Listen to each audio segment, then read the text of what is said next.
How do you write a cover letter that stands out in a world where everybody has access to some of the most powerful AI that's ever been built?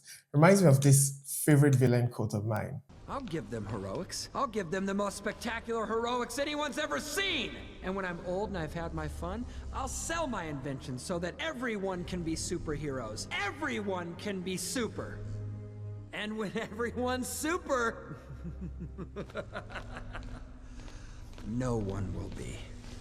So basically, ChatGPT, Cloud AI, Gemini, name it, everybody has access to it. Yet you want to write a cover letter that actually gets the HR's attention. Now, unlike a CV where I mentioned that you probably don't want to be too different or stand out with a CV, you want to maintain a particular format and specific templates. With a cover letter, you can actually afford to be a lot more creative. Why? Because a cover letter, you typically want to achieve 3 things. 1, you want to be memorable. The HR has to read that stuff and be like, yeah, that guy who said ABC. You have to stay top of mind when they're done reading what you write. 2, you want to be relevant. Now, what you say has to align with what they've said they're looking for throughout the JD. You need to give examples and anecdotes that actually count towards what they're looking for. And then 3, you want to be specific, right? So you want to come up with numbers, figures, facts that separate you from the bunch and make you really seem like someone who would be great for the role. Specificity helps a lot with that. Now, the problem is that everybody has ChatGPT. Now, of course, you could have those people who want to keep living in 2017. What am I trying to say? They just want to type everything themselves. That's fine. There are no points for lacking resourcefulness. I wouldn't advise that you do that, but some people like to type everything out themselves. Thumbs up to you. There are the other set of people who would use, the AI systems, but don't utilize it to its fullest potential. So those who would, for instance, just open whatever AI they're using, just type, I'm applying for a job at blah, blah, blah, create a cover letter I can send for this particular job role, maybe even only give them the company name, which is fine.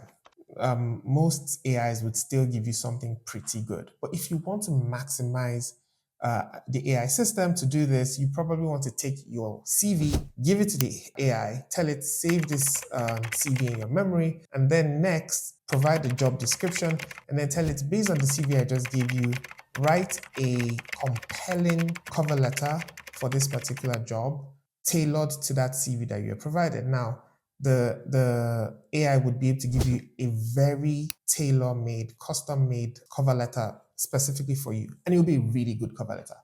But we want to go a step further. That's the entire purpose of this video. And we're saying, how do you write a cover letter that's even better than that? Now, for you to do that, you kind of have to mix in the old school with the new school. Now, when I was applying for jobs at some point, I visited the library because that's where you get some of the best books. And I found this really good book, Ultimate Cover Letters by John Yates. Shout out, feel free to check the book out. It has over 100 CV templates. Now, the template presented in this video, which I obviously updated and made some changes of my own, but still I didn't write from scratch, hence the acknowledgement, is taken from that book. And I'm going to tell you exactly why I liked it. But also, I'm going to say, talk about some results I got really quickly, which is basically when I started using that template, I started getting a lot more calls and responses from jobs. On 3 different occasions, I actually had the HRs or the hiring managers talk about my cover letter and say how they really, really liked it. And that was one of the things that made them invite me for the interview, which I was like, okay, this really works. It's not bragging if it's true. And in one occasion, I actually got invited to an interview I knew I had no business being invited to because the role was way, way above my experience grade. Okay, now you have my attention. Now I'm going to explain why it was so helpful and how you can modify it. In addition to the cover letter that the AI system would already give you. So basically, you would take what the AI already gave you as a cover letter and then modify it with this template to create something even more powerful. Now let's jump into it. Shall we? So the first part of the cover letter is basically an introduction, and you see it here on your screen. It's basically saying, I was recently speaking with Mr. Saad Shali from your company. Now, what does this do? From the very beginning of this cover letter, it shows that you've spoken with someone in the company. And the next thing it says immediately is, based on my profile, he felt I might be a good fit. Now, you've done two things. The moment you mention this person's name, remember that this person is someone in the same company with HR, so they probably know the person as well, and gives you a high level of relatability, like, oh, we know the same person. You shouldn't do this in some sort of proud way. You should just, and you don't want to name drop like 10 people. That would be very silly. So you could mention one person, maybe two, and even two, I wouldn't do that. Just one person, your best conversation within the company, mention that particular individual's name. It already gives you a level of relatability with the HR, like, oh, this person knows someone I also know. And it catches their attention, because when you think about it, most cover letters are going to start with something that sounds like, I am writing to express my interest in this job. Like, why else would you be writing? Of course, that's why you're writing. So when you drop this very first line, first 6 words, grabs the HR's attention. Oh, you know this person. Cool. The next set of 6 words, based on my profile, he thinks I might be a good fit. That's like 10 words. What does this do? It reduces the risk for the HR. Most people don't think about it, but what HR is actually doing a lot of times is they're trying to reduce their risk. What does that even mean? It means this: a HR is essentially the first line of defense for the hiring manager. In most big companies, the HR is not the hiring manager. The HR is just the person who gets candidates in, puts the job out there and gets candidates in, and is usually the first filter in the funnel to make sure very incompetent candidates don't have to go to the hiring manager. Now, what happens if the HR does a poor job? The hiring manager gets to speak with a bunch of incompetent people, and they really get very upset in most cases and give feedback to the HR. The HR doesn't like that. So they try to reduce risk. Risk exists because the HR is not the subject matter experts. They are not the hiring manager. So to be honest, they really don't know what the hiring manager wants, but somehow they're supposed to be able to figure out who a bad candidate is. So it's a bit of try and error. Now, how do they reduce risk? For the HR, one of the best ways to reduce risk is for them to get candidates that come through referrals or recommendations. Why? Because if things go wrong, well, to be fair, in the first place, it's kind of like this person is putting their reputation on this on the line on behalf of the candidate, which is great. And two, if anything goes wrong, it's like, oh, but this person was a referral, so I expected, they sort of have an alibi for the entire situation. So you give the HR that, you help them reduce risk. Now, of course, you want this to be someone you did speak to. Don't go around telling lies. You also want it to be someone who you had a positive conversation with and who generally felt you have a legitimate shot. In the best case scenario, the person probably put in a recommendation or a referral for you, but some people may not go that far. If you had a positive conversation with the person, at the end of the conversation, you're able to ask a question like, based on my CV and my profile and the conversation we've had, do you think I should go ahead to apply for this job? What do you think my chances look like? And you got a positive response out of that question, you can probably drop this and say, they thought I would be a good fit, and that's fine. First line does fantastic things, and then you put a summary of your experience, make it succinct, make it quick, and then the next thing you want to do is just say you've attached your CV for review, but after that, you pretty much want to go to the next part of the cover letter. Now, if you look at the one ChatGPT provided, because I'm doing a comparison on screen with what ChatGPT provided, also a very good opening, but you see that nothing really kind of catches your attention. So it starts with, I'm excited to apply for product manager, this role at this company. First, why else would you be writing? And also, it's sort of already in the title. Again, like with CVs, with cover letters, the HR might read all of it, but there's no guarantee. You want the first set of words that come on your paper to catch their attention. This first line is already kind of a waste of the time. But then after that, it goes into really good detail. Now, what the ChatGPT letter does that I think is fantastic is it provides a very good description of the candidate's background. It also shows strong enthusiasm.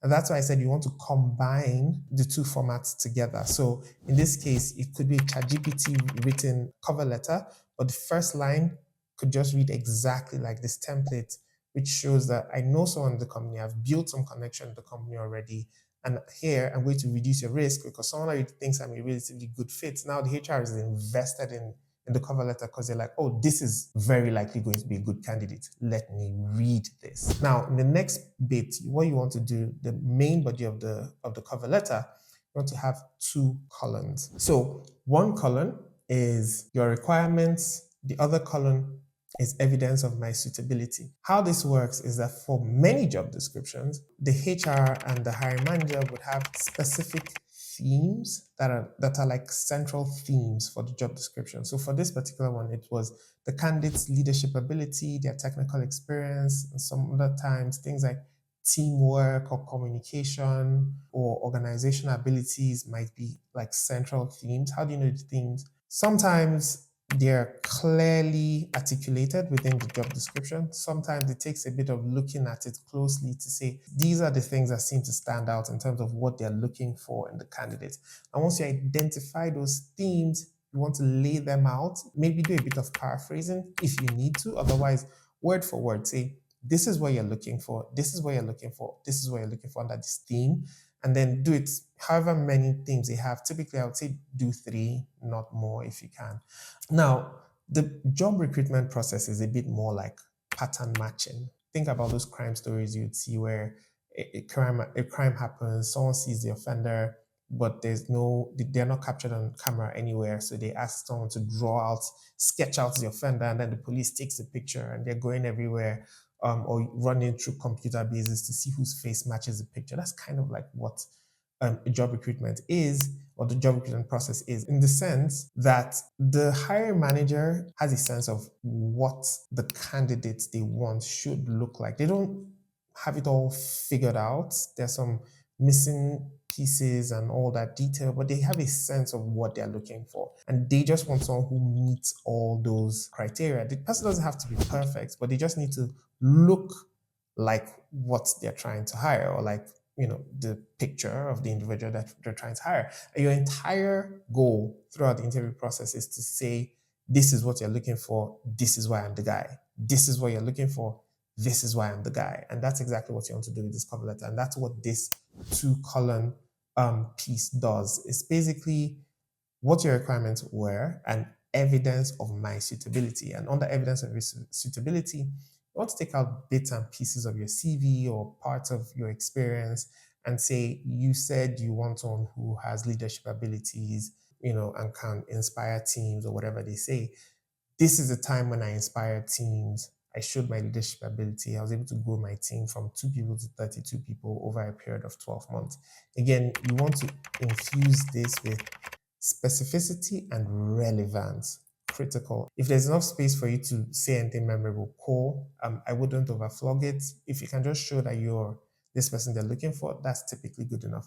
And then finally, you want to close out by telling the HR 3 things, really. You want to tell them why you want to work for their company. So here you're talking about vision, mission of the company, what's drawing you to the company. You want to keep it succinct though, because you won't have too much space. But talk about why you want to work for the company. If possible, not necessary, but can be great. Talk about why you want to work for that particular team within the company. This is going to be most relevant to the hiring manager.